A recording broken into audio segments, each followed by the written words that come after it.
companies around the world have earned praise in recent weeks after announcing plans to switch to compostable straws and utensils in an effort to help curb waste. Starbucks' pledge last week was among the largest, with the coffee company estimating that it will remove more than 1 billion plastic straws annually from its stores beginning in 2020 by using compostable plastic or paper straws. That may sound like a planetary victory, but unless there are more places to compost these materials, those measures won't have as large of an effect as many might think. Here's why. The reality of compostable plastic may surprise you. Compostable is not the same thing as biodegradable, meaning compostable plastic will not break down any faster than regular plastic unless it is disposed of in a proper commercial composter. Dylan Thomas, Vice President of Industry Collaboration for the Recycling Partnership, told HuffPost. Landfills will not do the trick, and home composts are usually out of the question, too, he said, because they don't reach high enough temperatures and moisture levels or have the right microorganisms to break down the plastic. Home compost bins are usually unable to break down compostable plastics. Remember the Sunchips bag debacle of 2010? In addition to the compostable bags being criticized for being too noisy, they were panned over their inability to break down inside at-home compost bins, which, in all fairness, they weren't certified to do. There's a difference between backyard composting and industrial composting, said De Thomas. Some products can break down in your regular backyard compost. Others need to be in an industrial composting facility. The downside of that is there's only so much infrastructure for industrial composting across the U.S. According to Biocycle, a news site that covers renewable energy and organics recycling, there were roughly 4,700 composting facilities in the U.S. in 2017. What's being done? The good news is that we're making progress, said Rose Jepsen, Executive Director of Biodegradable Products Institute (BPI), a nonprofit that certifies compostable products throughout North America. Eventually, any business that has food waste in its stream will have to have compost collection bins, he said, which includes residential pickups as well. We'll always have some amount of food waste, but we're not going to be able to survive as a society if we continue to landfill all of these materials. A garbage truck dumps trash at a landfill in Ferris, Texas. Organic material makes up most of the waste sent to landfills, according to the Environmental Protection Agency.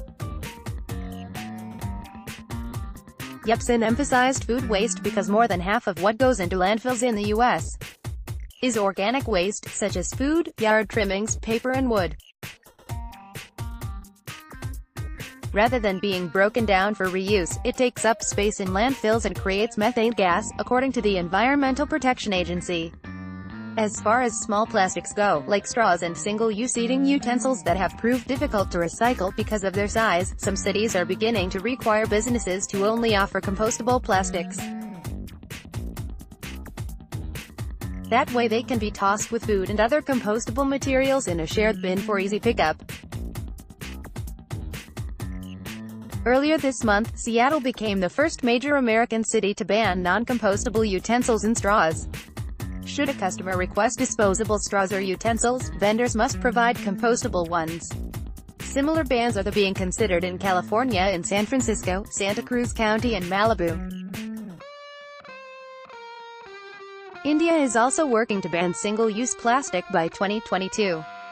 Plastic packaging, including cutlery, bags, straws and styrofoam, is already banned in the Indian state of Maharashtra, where Mumbai is the capital. Some cities are beginning to require businesses to only offer compostable single-use plastics to customers. A growing number of U.S. communities also have access to curbside food waste collection, the most of which are in California, Washington State and Minnesota, according to Biocycle. New York City has also launched a Zero Waste Challenge that's designed to eliminate waste altogether through composting and food waste donations. By 2030, it hopes to offer organics collections to all of its residents. Starbucks is also vowing to help increase access to composting sites. As we introduce compostable straws, we will continue to advocate for increased access to recycling on composting programs throughout the country and are working with the National League of Cities to advocate for legislation that makes recycling and composting more widely available, a spokeswoman for the company told HuffPost in an email. Compostable plastic is still better, even if in a landfill. For now, even if compostable items aren't being properly disposed of, Yepsen notes that there are benefits of making single-use items out of compostable material. One reason is that they are often made from bio-based products, meaning they create a smaller carbon footprint, are less toxic and come from a renewable source.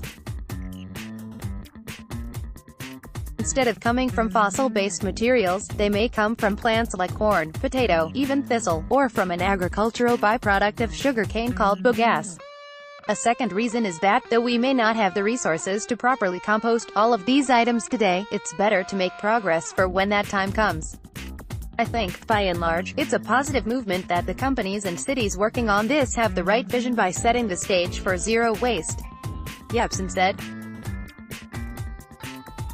To me, it is totally about committing to the big picture of building infrastructure to divert our organic waste from disposal, returning that carbon back to the soil.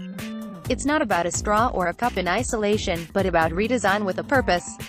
Related coverage: Starbucks to eliminate plastic straws from all of its stores by 2020. A cheap and easy way to start composting when you have a tiny kitchen. Seattle becomes the first major American city to ban plastic straws and utensils. San Francisco may ban single-use plastic straws. Why Rosario Dawson is backing a home compost campaign. NYC's big businesses now have to compost food waste. Download photo gallery. Upper Midwest organizations that give back.